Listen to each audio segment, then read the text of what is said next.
Olá a todos, eu sou Emerson Luiz Tonetti, professor do Instituto Federal do Paraná. Lá temos um programa de especialização em gestão ambiental. Eu orientei a aluna Kaline Ribeiro de Freitas, a autora desse trabalho. O título é Usos portuários ou correlatos na área urbana de Paranaguá, no estado do Paraná.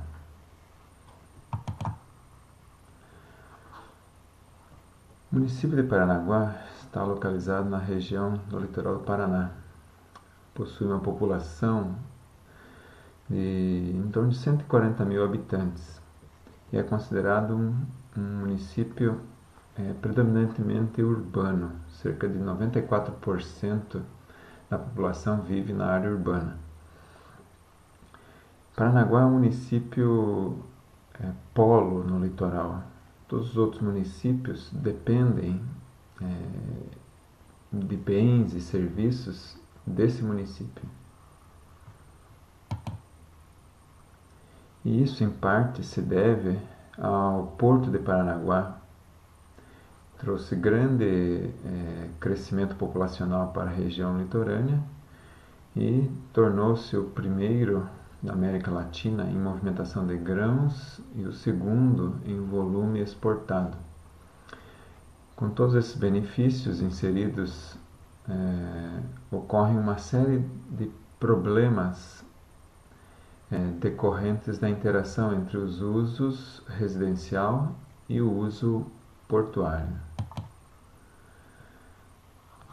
Considerando que essas atividades relacionadas ao porto, no geral, possuem um potencial de causar poluição, a interação dessas atividades com o residencial pode caracterizar incompatibilidade ou inconveniência entre os usos conforme os objetivos e finalidades do zoneamento considerado no Plano Diretor de Desenvolvimento Integrado do município de Paranaguá.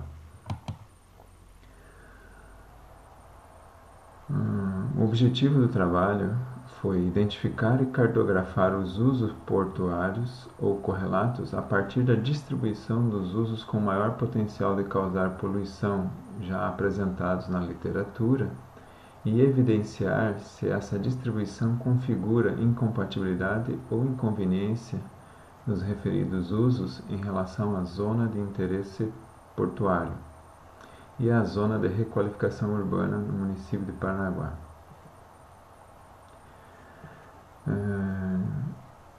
Em síntese, nós temos um porto com uma grande movimentação de carga inserido na área urbana de Paranaguá.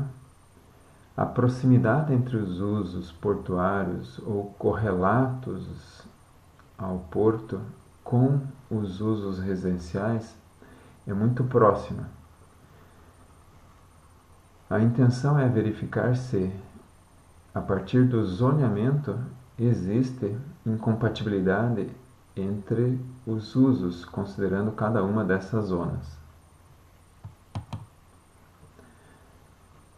Para isso, consultou-se algumas normativas, dentre elas o Estatuto da Cidade, que prevê em seu artigo 2º, inciso 4º, o planejamento e desenvolvimento da cidade para ordenamento e controle do uso do solo, com uma forma de evitar usos incompatíveis e inconvenientes.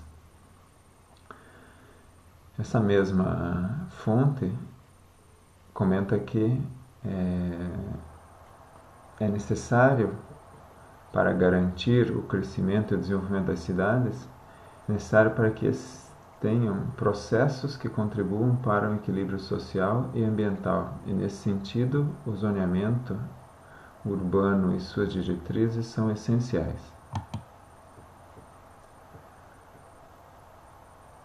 No plano diretor municipal, a zona de requalificação urbana caracteriza-se pela permissão do uso misto e pela existência de infraestrutura consolidada, com característica de centralidade. São alguns objetivos da zona de requalificação urbana. Ordenar o adensamento construtivo, evitar a saturação do sistema viário, permitir o adensamento populacional, onde esse seja possível, estabelecer o controle ambiental e ampliar a disponibilidade de equipamentos públicos. E também ampliar a oferta de infraestrutura de forma a possibilitar o adensamento construtivo. Ou seja, nessa zona, o prioritário é o residencial, e os equipamentos necessários para o bem-estar humano e a sua qualidade ambiental. No plano diretor, os usos permitidos na zona de requalificação urbana são as diferentes formas de habitação, comércio e serviço vicinal, comércio e serviço de bairro, comércio e serviço setorial, indústria caseira. Os usos permissíveis nessa zona são habitação de uso institucional e transitória, comércio e serviço geral e industrial 1. O plano diretor define usos permitidos como as atividades que apresentam clara compatibilidade com as finalidades urbanísticas da zona ou setor correspondente. Já os usos permissíveis são as atividades cujo grau de adequação à zona ou setor dependerá da análise ou regulamentação específica do Conselho Municipal de Desenvolvimento Urbano para cada caso. Isso tudo para garantir a qualidade de habitação, focando no bem-estar do habitante.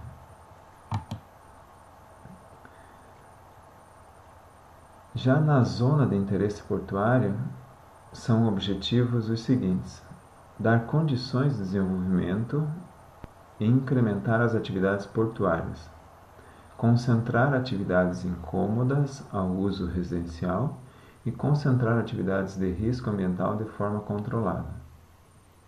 Claramente expressa a necessidade de separar os usos portuários ou correlatos dos usos relacionados ao residencial, a zona de requalificação urbana.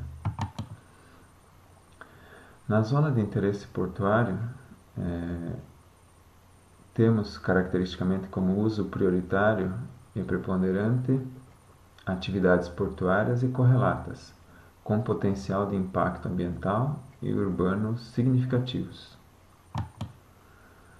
Os usos permitidos na zona de interesse portuário são os industriais 1, 2 e 3, comércio e serviços em geral, comércio e serviço específico, comércio e serviço setorial.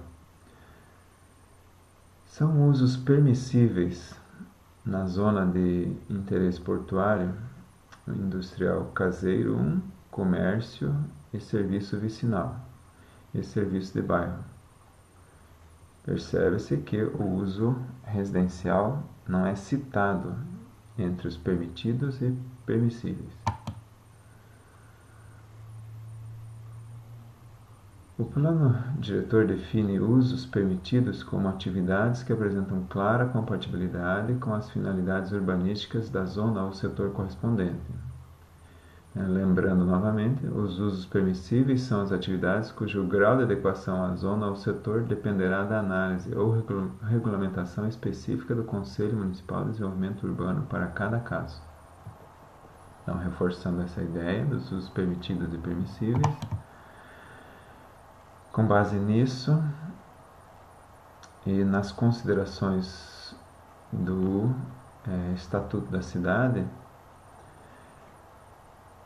consideramos que as definições de usos permitidos e permissíveis do plano diretor, as finalidades e os objetivos da zona de requalificação urbana e da zona de interesse portuário, consideramos neste trabalho que os usos prioritários de uma zona em outra configurará como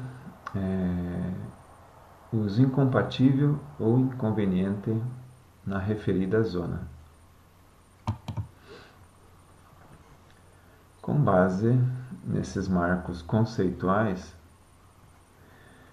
os procedimentos de trabalho foram os seguintes: tomando como base os usos com alto potencial de causar poluição, já apresentados no trabalho de Tonetti, 2011,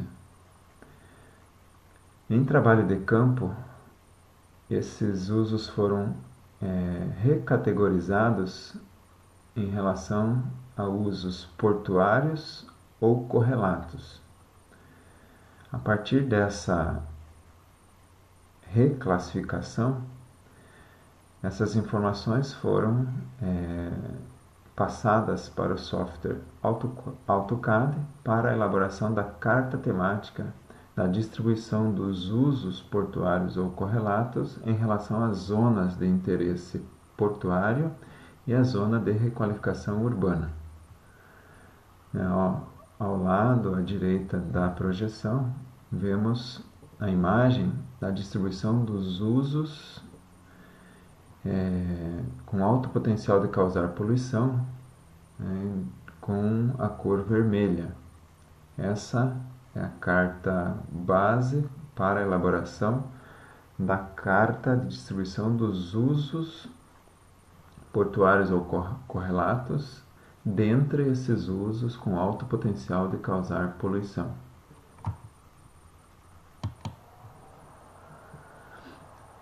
Os resultados obtidos. Vemos na imagem ao lado agora, e em vermelho, agora são os usos portuários. Observando a linha que divide o uso portuário divide a zona de interesse portuário da zona de requalificação urbana, percebe-se que há usos correlatos ao portuário na zona de requalificação urbana e essas unidades em claro, comparadas com a imagem do slide anterior, são usos residenciais como se fossem ilhas no interior da zona de interesse portuário. Com isso, nós temos usos diferentes àqueles estabelecidos nas finalidades e nos objetivos nas diferentes zonas, tanto na zona de interesse portuário como na zona de requalificação urbana. Com isso, temos a seguinte consideração: foi constatado que há usos portuários ou correlatos na zona de requalificação urbana, principalmente nas proximidades da linha que delimita o fim da zona de requalificação urbana e o início da zona de interesse portuário, caracterizando, conforme os marcos conceituais estabelecidos nesse trabalho, caracterizando a inconveniência e ou a incompatibilidade conforme discrimina as finalidades da zona de requalificação urbana presentes no plano diretor municipal. Da mesma forma, foram evidenciadas ilhas de habitação inseridas na zona de interesse portuário, caracterizando a inconveniência ou incompatibilidade conforme discriminam as finalidades da zona de interesse portuário, presentes no plano diretor municipal. Os detalhes dessa apresentação, dos seus resultados e os detalhes metodológicos encontram-se no texto que será publicado na revista do evento. Então, agradeço a todos a atenção e interesse pelo trabalho, e que segue algumas das referências que estão na íntegra no texto publicado na revista. Muito obrigado e até mais.